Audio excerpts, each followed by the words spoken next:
Hey Tiffany, Hello, how are you? and how's your day going? Fantastic. What about you? It's going. It's a long January. Feels like it's never ending. Yeah, well, actually, not Sam. I can't believe it's already February. I have no idea how that happened.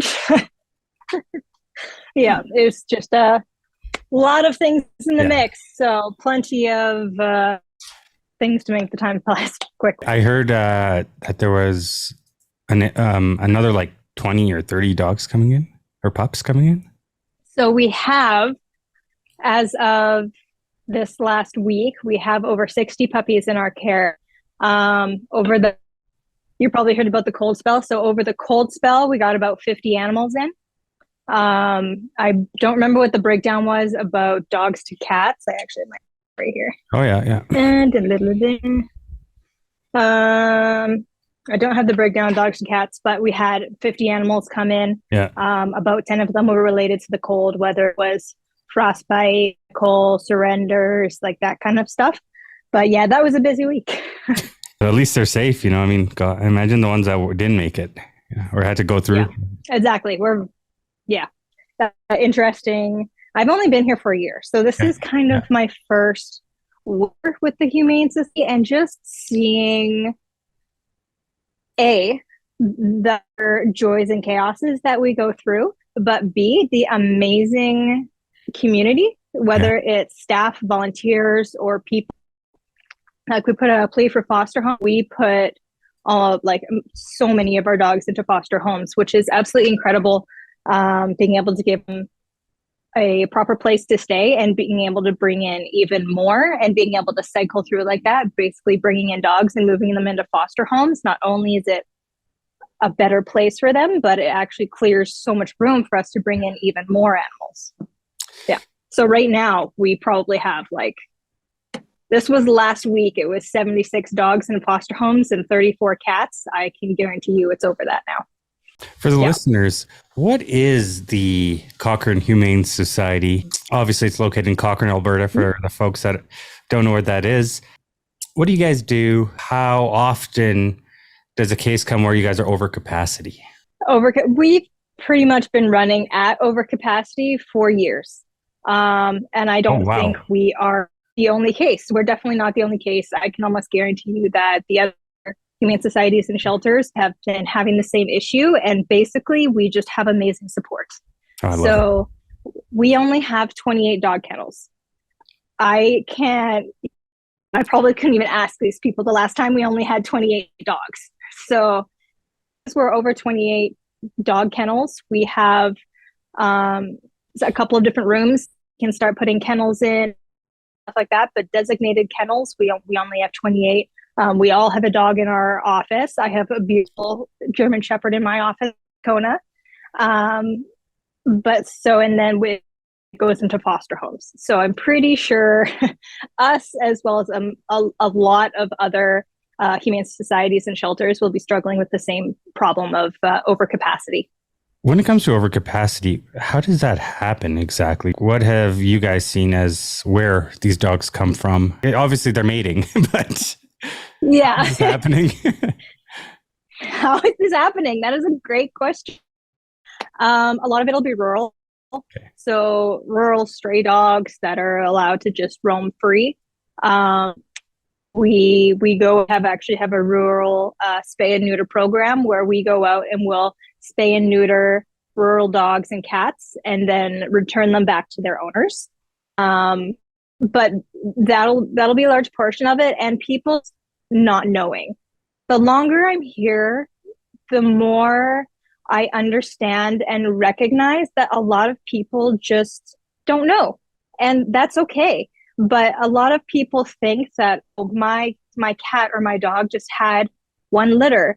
But to a humane society, to a community, it's actually adding in so many more dogs to the system.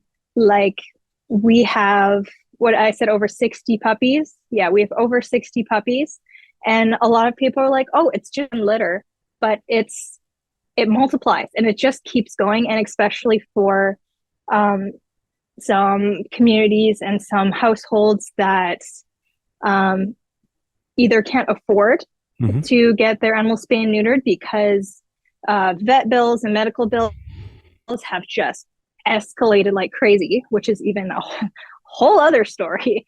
So either they can't afford it, or they like having puppies and kittens, and it just makes their job a little bit harder. Do you think it's a trickle down effect of inflation as to why vet bills have rapidly increased? Yeah. Yes, absolutely. Even over the past year. So my dog is, I want to say 3. We got him as a puppy. And if like comparing medical bills from when we first got him to now, it's crazy the amount of increase. And it's inflation. It's a lot of factors. A shortage of vets. But it's shortage of vets. It's a lot of factors, I think, about why. But it's a problem, and it's something that we deal with often. Probably not quite daily, but definitely bi-weekly, where we have medical cases come in because people simply can't afford it, and it's not their fault. It's like prices are kind of crazy, so we definitely get some animals because of that. Earlier on, you mentioned that there's 28 kennels that you guys have, and during the cold snap that we just had here in Alberta, what was the influx of animals coming in? Like, what was the intake? Was that close to 50? So that week it was actually exactly 50. So I pulled a report, and the week of the Tuesday to the Tuesday, we received 50 animals into our care. Now that would have been strays, medicals, and transfers. So one wonderful thing about humane societies and shelters and everybody kind of working the same purpose is we have a lot of partner shelters. So we didn't get a huge influx of cats, but they did. So they had transferred us 20 cats because they got a huge increase in cats. So we took a transfer of 20 cats, and then the rest of the 30 would have been strays and surrenders. When it comes to surrenders, we hear things like, well, people should not give pets as gifts during Christmas time. That also causes surrenders. Well, I think people are getting better. So are they? Okay, that's good. It is getting better for that reason. I think people are really starting to realize how difficult a puppy is. A puppy is like having a baby. So make sure you have time, the funds, the ability to do training, to do there's a lot of things that goes into having a puppy so I think people are starting to understand that a little bit more. It's true. But I would say it is true. But I would say a lot of them come from not being able to afford medical, or their situation changed, or moving to a new house and they can't have it in the new house. If the owner or someone is having medical problems, or if there's so many factors of why we get a huge array of why we get surrenders. Yes. When it comes to surrenders and medical bills, what happens to that animal? Does the Humane Society take care of it? That's our responsibility. Yeah. So, that's our responsibility. So, animals can come in from any kind of condition, from completely healthy, and that is a top case. We those cases, and it is not a case that we get very often.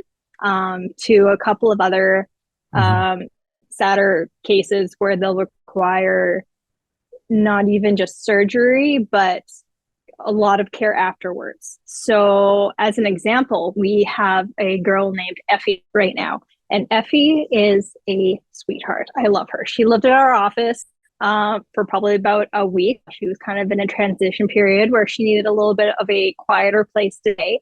Effie came in super scared and super shy, and actually that same day she gave birth to a litter of puppies. So this girl had a little bit of a heart. So the same day that she came in, she gave birth to a litter of puppies. We had an amazing foster home that had experience with these kinds of cases. So Effie and her puppies went to go and live in a foster home, and the foster home kind of noticed that she was really limping off of her hip and was having a really hard time with her hip. And so we brought her back in. We did our own medical checks, and then we ended up bringing in a specialist to check it out. And she had her femur. I don't remember what the technical name. It's some sort of long word, but her femur is actually starting to decay. So she required immediate surgery for that, where we brought in a specialist. The specialist fixed her femur, so her entire hip, as well as a specialized orthopedic surgeon. So not only the surgery, but about 4 to 6 weeks of physio. So right now she's actually at Springbank Vet Clinic, where she's on the underwater treadmill to kind of help work through some of her problems. So that one's going to be a little bit of a longer recovery, but we're really looking forward to coming out on the brighter side of it. And would something like that be just genetics when it comes to decay of the femur? Like, we can't be 100% sure. Yeah. It could be. I would have to go and chat with the specialist, but I am not too sure, so I can't say 100%. Yeah. Yeah. When it comes to helping, how can the community help? So, you have 28 dog kennels. Would you guys need more dog kennels? Is there a way to donate to the Cochrane Humane Society? Mm-hmm. So basically, we are at max in our facility right now. We can't put anything else into our facility. Our kennels are like fixed kennels. We would literally have to expand onto our building. We have looked into expanding the building. There are certain regulations that are keeping us expanding our building. So we are looking into other streams like foster care. So fosters, come one, come all. We're looking for an array from small critters, cats, dogs, any help that we can get. We are especially looking for dogs or anybody who has experience in behavior issues, whether that's dealing with a really shy dog or someone that just needs more help with obedience. But some of those more experienced foster homes are extremely valuable to us. Yeah. And then if anybody is wanting to be able to donate and assist, we do in-kind donations, and monetary donations is honestly like our biggest thing, because we never know what's going to happen the next day. It's so hard to plan in our industry about what will come, because you have no idea. Sometimes we'll have somebody drop off 9 dogs, and that kind of throws a huge wrench into the day and the week that we had planned. So having that monetary support to be able to basically plan for the future and all the things that we need done, because just never know what's going to come your way. Yeah. When it comes to these animals coming in, is it overwhelming at times for you guys to manage them? They're so adorable and they're just so confused, so lost, don't know what's going on. And they're relying on your support, your love, your kindness to give back to them and hopefully keep them in a safe place. How has that been for you? I can tell you right now, it has been a roller coaster. I have only been here for about a year, just under a year. And I don't even think that I explain the ups and downs with working in the Humane Society. You get in some really sad cases, and like you'll see dogs that are completely down, or cats that are completely feral, or the medical cases. Like, it's just such a huge array. But I'll use 2 of my own foster dogs, actually. So I've had 2 foster dogs. It's Patty, still up for adoption, still one of my personal favorites. He was like extremely dog active. She was very stressed at the shelter. And of course, there's a lot of sounds. There's a lot of pheromones. There's a lot of stress at a shelter. Like you said, a lot of the animals come very scared, very confused, don't know what's happening. They don't just give off the sounds, they give off scents as well. So that can be very overwhelming to ask. So bringing Patty out of the shelter and into a home environment, the first few days, she's just scatterbrained. Like you could see that her anxiety was just off the charts. Like she just didn't know what to do with her. And then after a few days of settling in, being like, oh, this is safe. This is home. This person loves me. This person cares for me. You really saw her come out of her shell, and just like it just clicked one day with her. And that day I went downstairs with her and we were walking around and playing outside, and you just saw like the stress just like fall out of her body. And it was like, I remember almost crying. I was so excited, so happy. And she is an absolutely incredible dog. She's so wicked smart. I couldn't believe how wicked she was.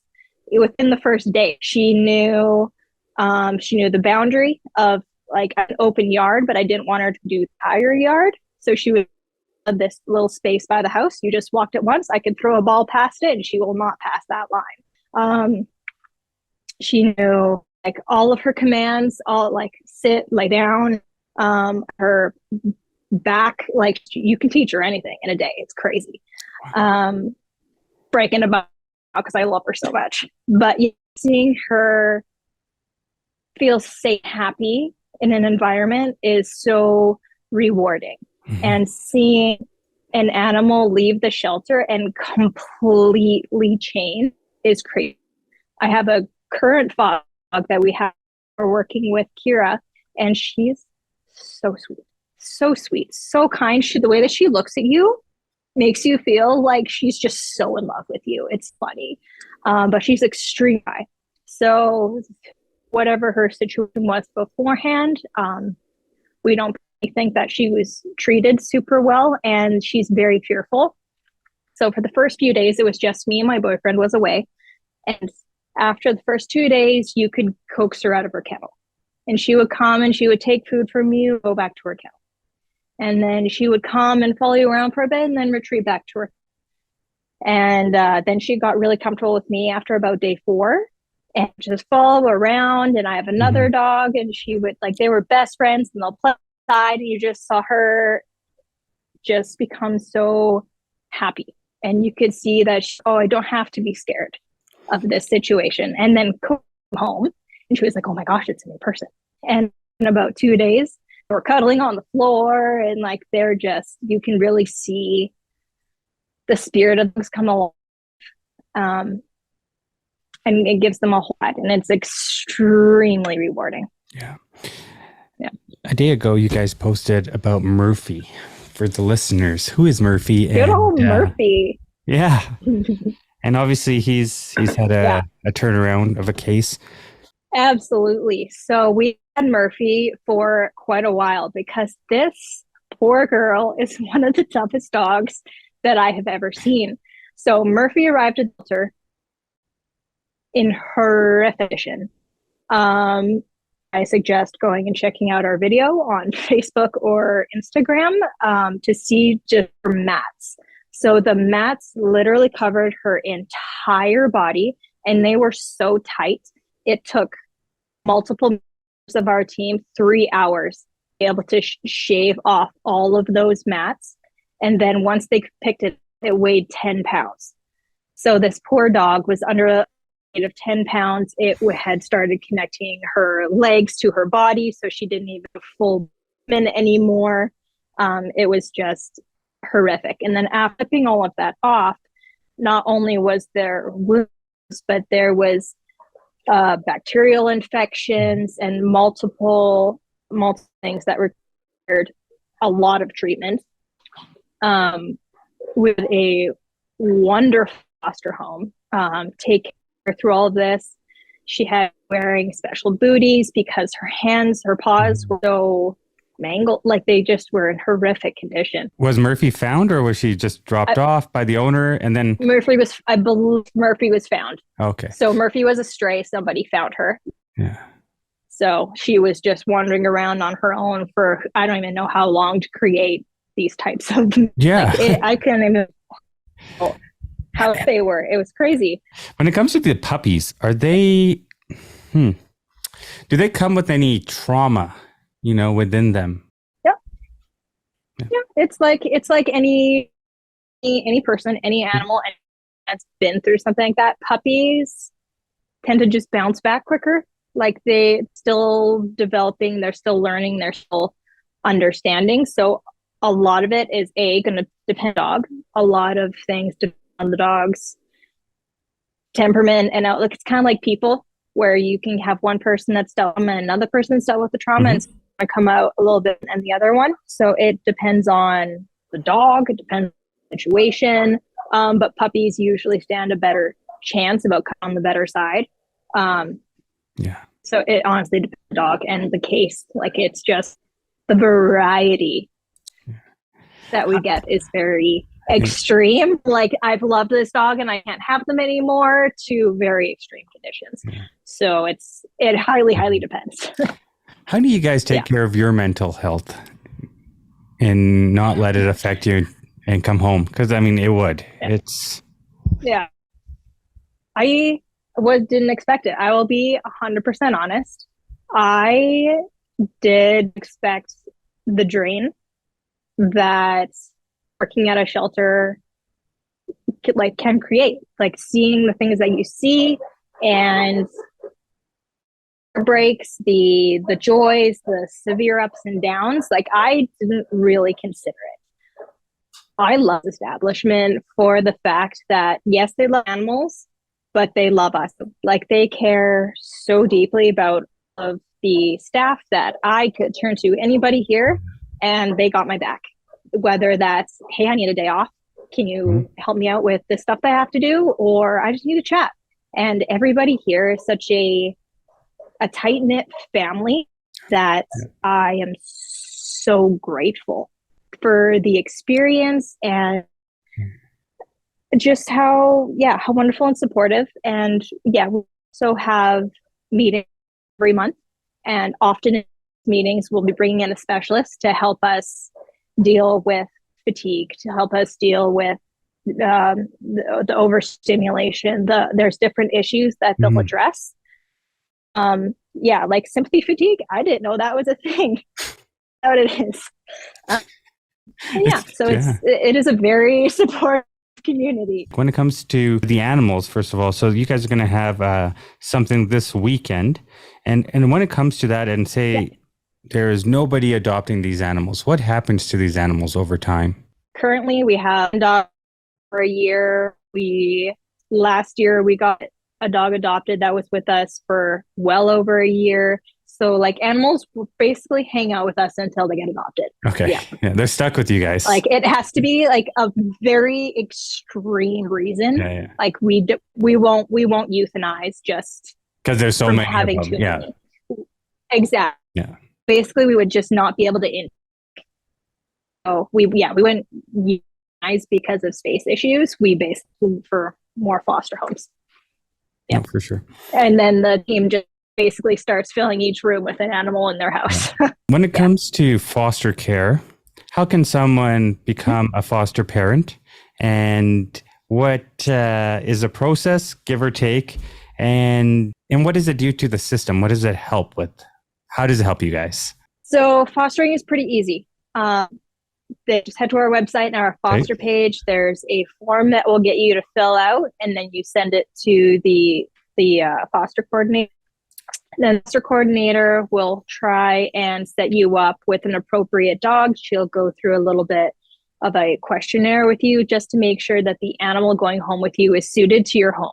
So if you have experience with puppies, you have experience with a dog that is afraid in your home. Do you have another dog in your home? Because a lot of our dogs like to have another dog in their home. Some like to have another dog. So you'll choose through a short questionnaire process, and they'll match you up with an appropriate animal if you have one. If we don't, you'll be put on a wait list, and then get that animal in. We'll contact you and ask if you would be able to take in that animal. No, that's and for us, fostering is a lifeline. For us, I think it's a safe thing to say. Like I mentioned earlier, we have well over 100 dog care. I pulled a report. I think it was at like 100 dogs in our care, and 8 dog kennels, a dog in an office, I think that it comes out to about 76 dogs in a foster home and 70 kennels, I want to say, for cats, 60 kennels for cats. And we have over 100 cats as well. So that puts 40 something cats in a foster home. So without our foster homes, we would not be able to help nearly as many animals as we do. Not only can we bring in more animals, the love and care an animal receives being in a home is so valuable. Mm-hmm. Being able to give them that time, to give that the intent. A lot of our foster homes will be doing basic obedience and basic training and just showing animal what it's like to be in a home. It not only benefits the animal, but it gives them a much better chance of being adopted. So foster homes is integral to our organization. Mm-hmm. Thank you. Like, I can't even believe how many foster homes we have. This weekend, you have a PuppyPalooza. What is that about, and how can people come and be a part of this? Yep. So PuppyPalooza this Saturday and Saturday as well. Like I said, we have 60 puppies. Come and meet our 60 puppies. If you are looking to add a new furry friend to your house, if you know if somebody is, if you want to come and play with a puppy, if you want to come and take a tour of the shelter, stop by. We would love to see you. We would love to meet you. We are going to basically fill our rec room with puppies, and it's going to be a lot of fun. So come on. We're open from 12 to 5 on Saturday. Come and play puppies. They love it. They love the attention. We all love puppies. So come on. Yeah. And when it comes to the puppies, what kind of dogs are they? What's the breeds, give or take? Is it a mix of everything? You'll see German Shepherd, Terrier. Huge mix. Yeah. Mm-hmm. Yeah. So huge mix, and some of them are surrenders, but even the surrenders don't actually know what the breeds are. So majority of them are mixes, and we don't DNA test. So we aren't 100% sure on any of them. Like, take an estimated guess of what we think, of course, but there's 12 litter puppies, so it is a very large array, as well as like some single puppies and stuff like that. Like I went into one of the puppy side, and there's just like this little baby pup's just so, and his name's Bento. He'll be available for this coming adoption weekend. So don't miss PuppyPalooza, Bento. And then you'll go into this. It's full of like these cute little fluff monsters. Like, their hair is so fun. It's so cute. I love it. But yeah, just a huge array. So okay, so this will be exciting. Tiffany, just before we get going, how do you think we could reduce this intake? How can we become proactive as a society so this doesn't happen? Exactly what it is. So it's basically not pawning off the responsibility onto somebody else, but everybody would have to take responsibility for themselves. Mm-hmm. And it's a huge undertaking. Like I said before, I feel like it's also just a lack of knowledge, that people don't know the severity of the current situation and how many stray animals are out there. But as well as support, being able to keep animals at home is important, and it's something that we really put for. So we have our own food bank, the town of Cochran, rural as well. So just to give you an idea of people that are requiring assistance, you're not alone. You're not the only one. Like, being able to afford an animal has become a lot more difficult, and sadly, it does down to being surrounded. So if you reach out, we run a pet food bank for the town of Cochran, and last year we kept 547 dogs, 507 cats in their homes through the pet food bank. Just the town of Cochran. Our rural, 810 dogs and 300 cats. And the 2024 is tracking quite a bit higher. So it's not spay and neuter your pets. It is extremely important. but as well, like if you need help, ask. Like we are here to help. We want to help, want to keep your animals in your home where they're comfortable, where they know you, where they love you. So it's not just one separate issue. It's multiple issues that are kind of starting to compound, where whether it's people being negligent and just letting their animals roam free and impregnate and just have litters and litter, or it's you're not able to afford medical care. If something like happens to your dog, you can't afford it, like there's not a lot of choices for them but to surrender. And it's sad, like we'll get multiple people crying in our lobby because they have to surrender this case, cannot afford. And that's what we're for. We're here to help and we want to, but yeah, so it's more than one issue that's going to need to be fixed. So more affordable medical care, more affordable food and products for animals, but like it's a tough one. It's a tough one. I don't 100% know how we're going to win it, but we're going to do it together. Yeah, we are. Absolutely. Well, thank you so much for your time today, Tiffany, and hopefully see you Saturday. Yes, see you Saturday. We're very excited to have you. Thank you.